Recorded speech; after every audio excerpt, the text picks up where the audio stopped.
Noodles பண்ண போகிறோம். அதுக்கு தேவையான சாமான் வெங்காயம், கேப்சிகம், கேரட், தக்காளி, ப்ரோக்கலி இந்த காய்கறிலாம் போட்டு வணக்க போகிறோம். அதுக்கப்புறம் எண்ணெய் இங்கே பாருங்கள் 2லேருந்து 3 ஸ்பூன் இருக்கும். 2 ஸ்பூனு. அதில் ஃபஸ்ட்டு ஏன்னா ரொம்ப ஹார்டாக இருக்க காய் தான் போடணும், அதனால் கேரட் போடுறேன்.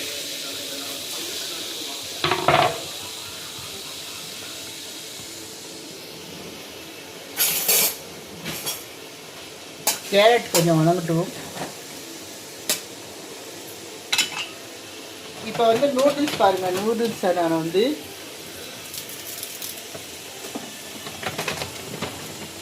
போடுறேன். இவருங்க 4 போடுறேன். ரைஸ் ராமன் நூடுல்ஸு 4 போட்டிருக்கேன். இட்லி போட்டிருக்கோம், அது நல்லா வணங்கணும்.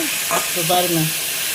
இப்போ பெப்பரும் இதுவும் போடப்போகிறோம், உப்பும் போடப்போகிறோம். ஏன்னா கொஞ்சம் அதில் காரம் உப்புலாம் இறங்கணுங்களா, அதனால்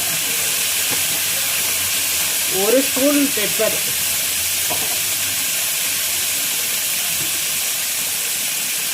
உப்பு கொஞ்சமாக தான் போட்டிருக்கேன், கடைசியில் போட்டுப்போம்.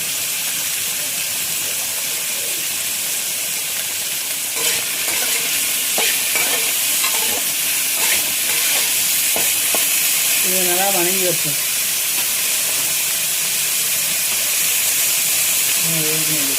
போடலாம். வெங்காயம், கேப்சிகம், தக்காளி எல்லாம் போடுறோம். நம்ம நல்லா இதெல்லாம் வதக்குறோம்.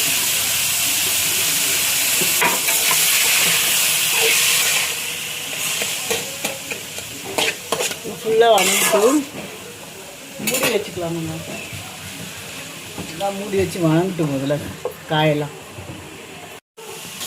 1 ஸ்பூனு ரெட் சில்லி சாஸு,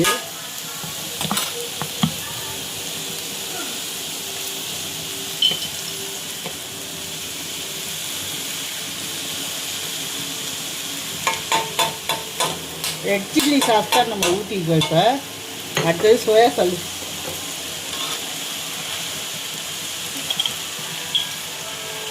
இப்போ ஊற்றுறது சோயா சாஸ் 1 ஸ்பூன் நிறையா ஊற்றிட்டேன்.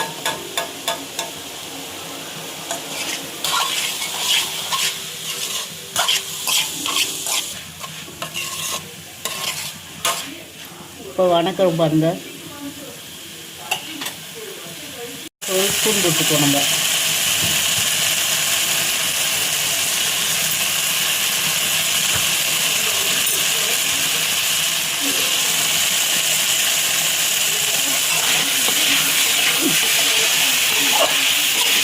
எல்லாம் வணங்கிடுச்சு பாருங்கள். எல்லாம் தனித்தனியாக ஆயிடுச்சு. இப்போ நூடுல்ஸ் கலக்க போகிறோம். நம்ம வேக வச்சுட்டு இங்கே பாருங்கள் நூடுல்ஸ் எப்படி வச்சுக்கணும், தனித்தனியாக வரணும். இப்போ நூடுல்ஸ் போட்டு நம்ம கலப்போம்.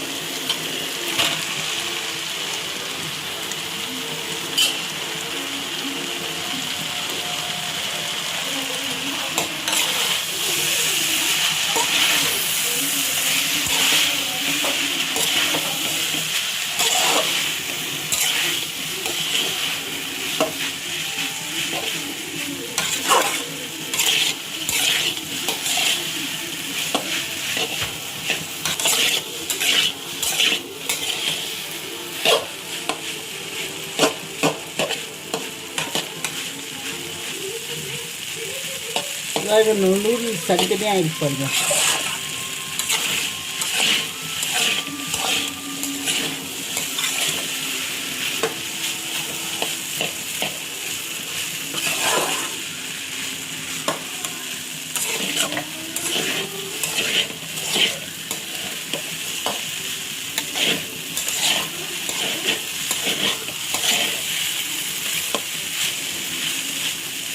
சில்லி சாஸ்லாம் போட்டோம்னால இதுலேயே காரம் இருக்கும். பெப்பர் சில்லி சாஸ் தான் போடணும். இதில் எந்த மசாலாவும் போடக்கூடாது.